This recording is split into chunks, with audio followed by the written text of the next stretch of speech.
Ja són aquí, ja han arribat les 24 hores internacionals en resistència en ciclomotors a la Vall del Tenes, Gran Premi Bernasfal, i aquesta és l'edició número 43, una edició històrica, és la tercera que passarà en aquest traçat del circuit de Can Montcau, i és una històrica cursa perquè tenim dos pilots que poden guanyar la sisena victòria a les 24 hores de la Vall del Tenes. Quins són aquests, Adrià? Així és, Arnau. Primer tenim a l'equip Talleres Pelayo, on podríem destacar el pilot Rubén Luengo, molt mític d'aquesta cursa, pilot que n'ha guanyat 5 edicions d'aquesta, o sigui que és un dels pilots que més s'ha guanyat en aquesta edició. Però a més, aquest any torna Oriol Mena, que ve de guanyar el Dakar a Bugis fent de copilot, un Mena que l'any passat no va estar en la competició i que torna després amb l'equip Granja l'Ametlla, Motos Xesca, que l'any passat van quedar segons, aquesta fusió de l'equip, Adrià, que després en parlarem, però en qui formarà part Rubén Luengo, que l'any passat va guanyar, recordem, amb l'equip Congost Plàstics, i aquest any amb l'equip que es dirà Talleres Pelayo i Nomol 2. Amb qui va acompanyat? Sí, també formaran part d'aquest equip, com tu has dit, Sergio Navarro, també en presència al món de l'enduro júnior. Realment estem veient que està molt present al món de l'enduro i sobretot en aquest equip també. Aquest any hi ha molt enduro, però també hi ha dintre de l'enduro gent molt bona una volta, com és Àlex Puey, que entra a l'equip i que es va ficar líder de cursa en la sortida de les 24 hores, una sortida que després repassarem. Sí, i també forma part d'aquest equip Alejandro Navarro, també dintre del món de l'enduro, ja que és campió del món i també d'Espanya. Sí, és a més pilot oficial de Beta Trueba, un equip mític també de les 24 hores, i a més que en Sergio i l'Alejandro són germans, per tant, un equip molt familiar, que veurem de què són capaços. Però a l'altra banda, el que dèiem, Oriol Mena, va al dorsal 87, que torna a la competició, i en qui estarà acompanyat? Sí, Oriol Mena, que també dic que va començar a competir en el Dakar a partir de l'any 2018 i com bé has comentat en l'anterior edició, com a copilot va guanyar. També vindria acompanyat d'Alejandro Ceballos, que és un pilot d'aquí de Montornès del Vallès, i la veritat és que és un pilot que va començar en aquest món del motor des de molt jove, amb 6 anys, i és campió del Campionat de Catalunya d'enduro i també campió en la competició estatal. Déu-n'hi-do.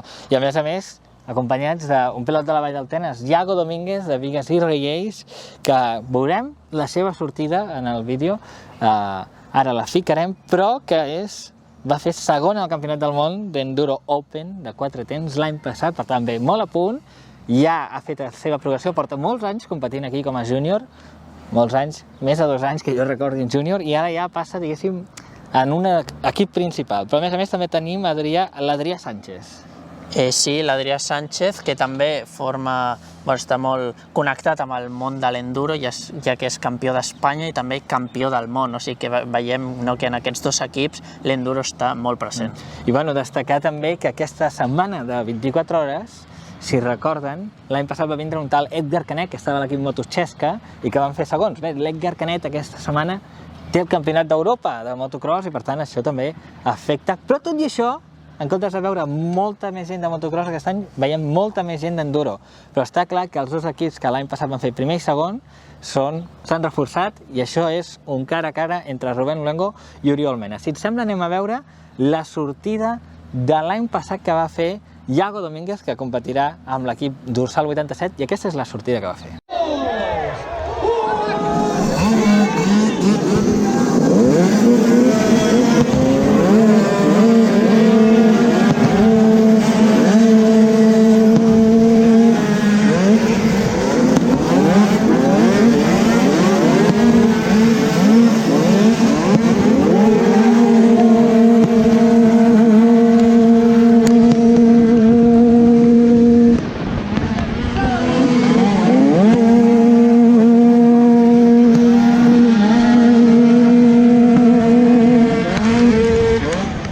Això no s'acaba aquí.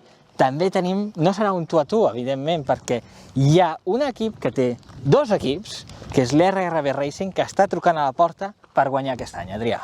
Sí, i un d'aquests equip, no? L'equip Marota, que és un equip italià, tot i que participen pilots, no? d'aquí, bueno, està format, no? Per començar a introduir Marc Trullols, no? Que està també molt ficat en el món de l'enduro, no? Tant en el Campionat de Catalunya com en el d'Espanya. De fet, porta diverses victòries al Campionat d'Espanya d'enduro, per tant arriba en un gran estat de forma. Sí, va guanyar a Santiago de Compostela i també ha participat en el Superenduro, on també va fer una molt bona actuació a Gran Canària. Però també tenim talent jove, Àlex López, que arriba en 15 anys i que aquest any competeix en el Campionat de Catalunya de motocross, on va aconseguir la victòria a Olvan. I a més també tenim a Josep Ibáñez, que és doble campió de les 24 hores, tant el 2017, que va guanyar amb Rubén Luengo, per cert, com el 2011. I finalment també tenim el pilot local de Bigues i Riells, Alberto Pérez, que és un clàssic i que va guanyar en l'edició de 2013. Pel que fa al dorsal 19 de l'RRB Racing, qui tenim? Sí, podem començar amb Bernat Cortés, no? Que també és un especialista en l'enduro i a sobre és un pilot de KTM. També tenim a Francesc Aguilar, que va guanyar l'any passat la prova i que, per tant, amb un altre equip busca aconseguir la victòria enguany, juntament amb Pau Tomàs, pilot oficial de Reijo. Sí, que també participa en el Mundial d'Enduro. I finalment doncs, tenim a Albert Fontova, que ha guanyat el Campionat d'Espanya d'Enduro 5 cops. Déu-n'hi-do, doncs és un equip, són uns equips forts, l'RRB Racing, que és un especialista en aquestes 24 hores i que ven 2 equips, de fet ven 3, perquè té un equip del Màster 40 que després repassarem, però ara és moment de parlar de qui seran els perseguidors, qui pot donar la campanada en aquesta cursa. I seguim amb el repàs de qui pot estar al davant, perquè l'any passat va fer una actuació increïble a categoria Vallaltenes, l'Autoescola Granollers, però aquest any també va fer top 5 l'any passat i aquest any té un equipàs, Adrià. Sí, podríem dir que està format, no, en primer lloc per Xavier Martínez, que ja a les 24 hores de la Vall d'Altenes va aconseguir un tercer lloc, o sigui que molt bona actuació, i a sobre també va quedar primer a les 6 hores de Santa Eulàlia de Ronçana. Déu-n'hi-do, a més també tenim Andreu Batges, els germans Batges, que van aconseguir, eren els que més victòries tenien, fins que va sortir un tal Rubén Luengo i Oriol Mena, però Andreu Batges, que té 3 victòries, i Albert Batges, que té 4 victòries, ara ho he dit bé. Però, si això no fos més, també tenen a Aaron Sánchez. Però l'any passat, un altre equip jove, sub-20, que són els que venen de més lluny, la leyenda de la Isla Cristina, va arribar aquí amb un tal Frank Carbonero i va revolucionar el galliner i pràcticament aconsegueixen podi. De fet, van estar lluitant pel podi molta estona, al final van quedar entre els 5 primers, però aquest any sub-20 encara, i els estem dient ara a la intro, per tant, escolta, qui porten? Perquè sembla un equip molt competitiu. Sí, porta a Marcos Alonso, que participa en el Campionat d'Espanya de motocross en 125 centímetres cúbics. També a Gerard Congós, que corre a la categoria MX2, i segons ell ha comentat que el seu circuit preferit és Bellpuig. Doncs veurem de què són capaços a l'equip La Leyenda de la Isla Cristina, que també té a Daniel Castañodo i a Aleix Saumell, que és un pilot bastant famoset, oi? Tinc entès, té bastants seguidors al TikTok i competeix en regulars ocasions. A més, també tenim altres equips que poden donar la campanada, com per exemple va ser el cas del Servimotos l'any passat, que va estar liderant en alguns minuts la cursa. També tenim, que si vindria a ser el dorsal 66, també tenim amb el dorsal 15 el Suca Racing, que veurem de què és capaç, amb Adrià Conill, que l'any passat estava a Autoescola Granollers. I com dèiem, també a tenir en compte, que a mi m'agrada dir, els underdogs, i serien aquests dos, els dorsal 72, ja ho he dit bé, 75, perdó, i el dorsal 82, el primer, el 75, el Pibe Racing, Adrià, perquè l'any passat ningú s'esperava, no se sap d'on van sortir, i a sobre són sub-20 també, vull dir que ve al nivell júnior a tope. Sí, a més que aquest equip està format per Liam San Juan, i Eric Cordero, que de fet en Van guanyar l'any passat, també. sí, o sigui, són campions de la categoria sub-20, i per altra banda també tenim a Jordi Galera, no, que és un pilot d'enduro. Aquests són els 3 pilots que repeteixen aquest any i entra en escena Aniol Molàs. Sí, que competeixen al Campionat de Catalunya de motocross també. I l'altre underdog, diguéssim, l'altre que pot donar la campanada, l'equip dorsal 82 del JRB espera que ho digui bé, Cursbord Team, ara ho he dit bé, que té, sincerament, no sé com dir-ho, però té el seleccionador espanyol d'enduro, per tant deuen saber ben bé el que fan, no? Tenen a Cristóbal Guerrero, i què més tenen a l'equip?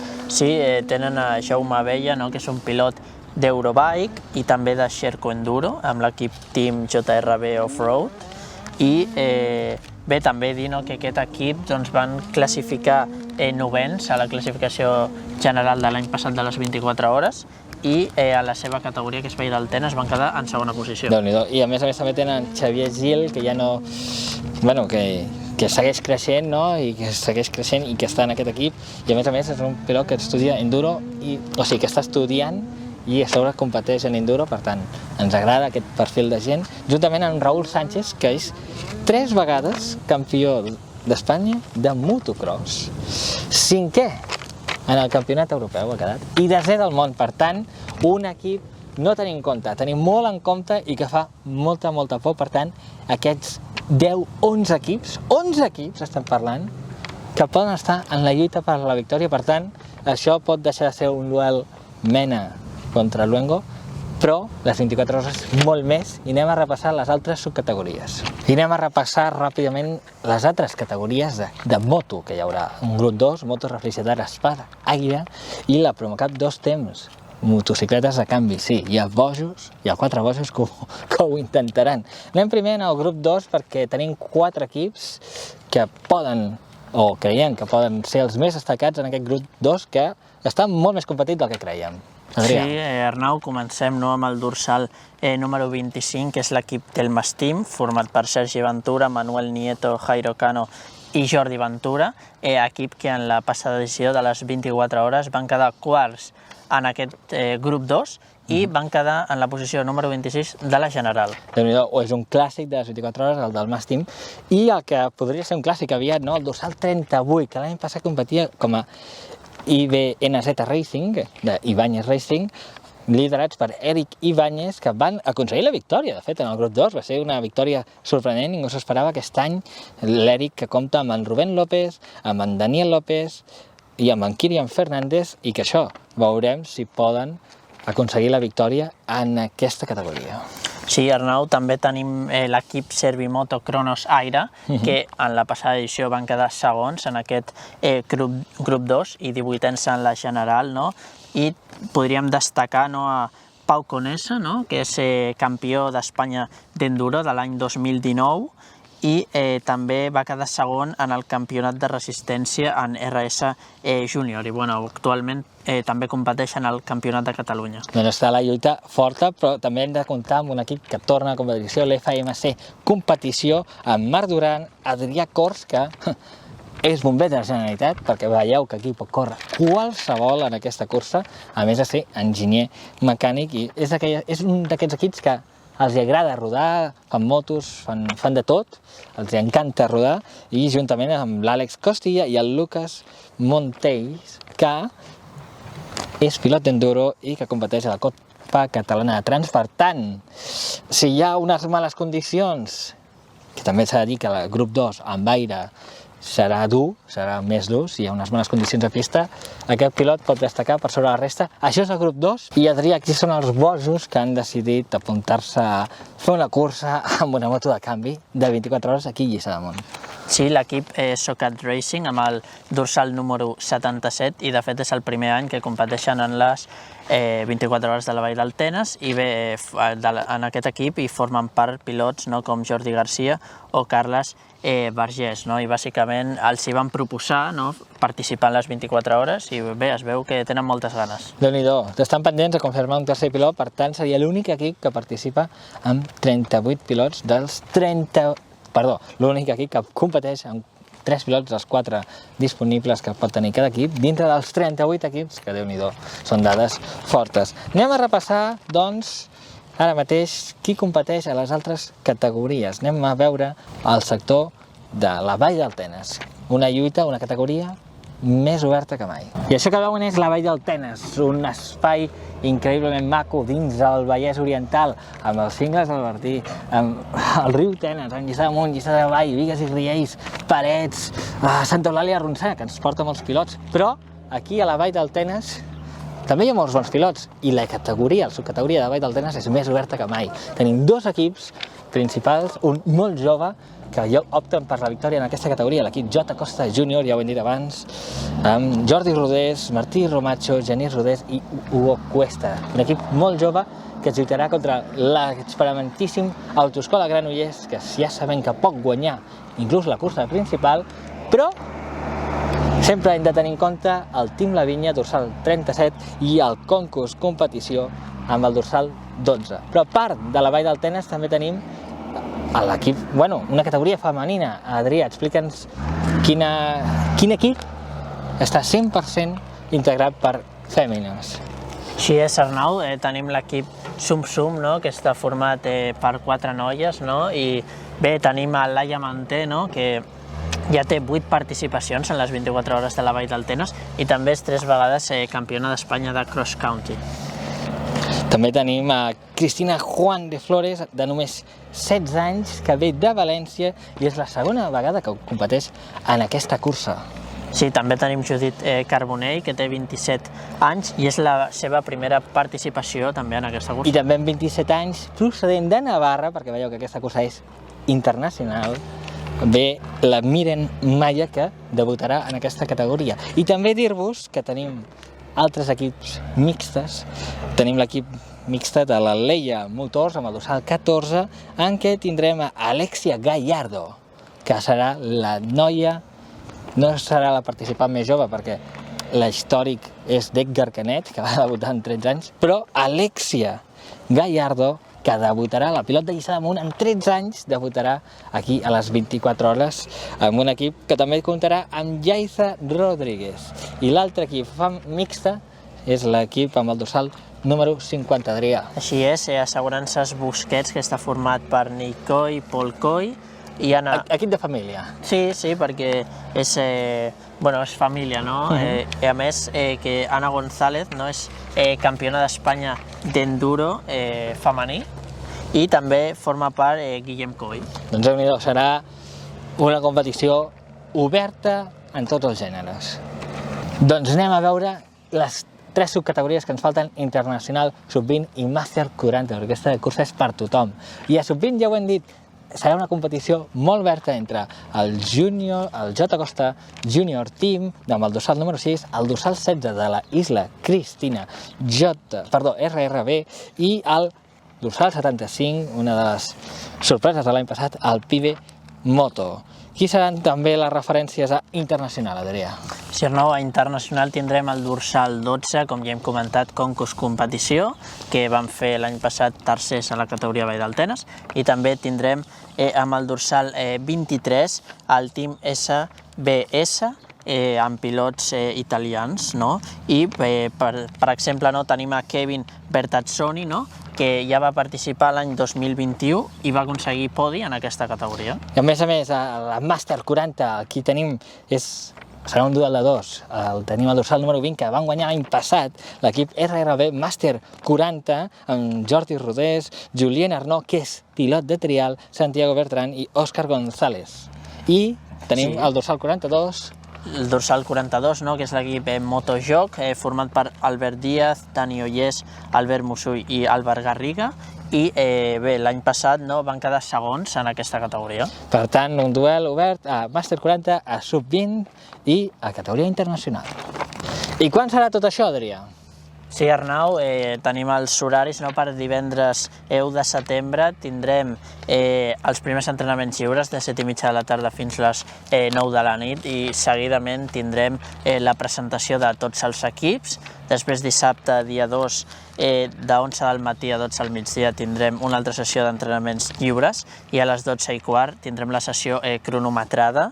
A continuació, a les 5 de la tarda, tindrem una exhibició infantil i ja a les 7 donarà inici a aquesta cursa, les 24 hores de la Vall del Tenes, i ja diumenge a les 7 de la tarda s'acabarà aquesta cursa i hi haurà l'entrega de premis. A més, hi haurà molta activitat lúdica que podeu veure tota la programació a la web de les24hores.cat, igual que podeu veure com arribar fins aquí, perquè us recomanem que si veniu en cotxe privat, entreu al centre de Lliçà d'Amunt i aparqueu, ja sigui davant de la piscina, l'institut, el pavelló, trobareu pàrquing, està tot indicat, però no intenteu vindre directe al circuit. Per què dic d'aparcar allà a Lliçà d'Amunt? Perquè allà és on hi ha els pàrquings i hi ha autobusos llançadera que abans de la cursa n'hi haurà un cada 5 minuts. I després, durant la cursa, n'hi haurà entre 10 i 20 minuts a la nit, evidentment, que és a la matinada, que hi haurà menys afluència de gent, però us esperem a tots. Per tant, per buscar com arribar al circuit bé, sense problemes de trànsit, entreu a 24hores.cat. Recordar que podreu seguir totes les 24 hores, tota la cursa, faci sol, faci vent, faci pluja, perquè hi ha previsió de pluja i això és perillós, són molts anys que no plou, en sèrio, en aquesta cursa, tot en aquest canal de 24 hores de Vall del Tenes i el de formularàpida.net. Ens veiem, doncs, aquest divendres pels primers entrenaments lliures.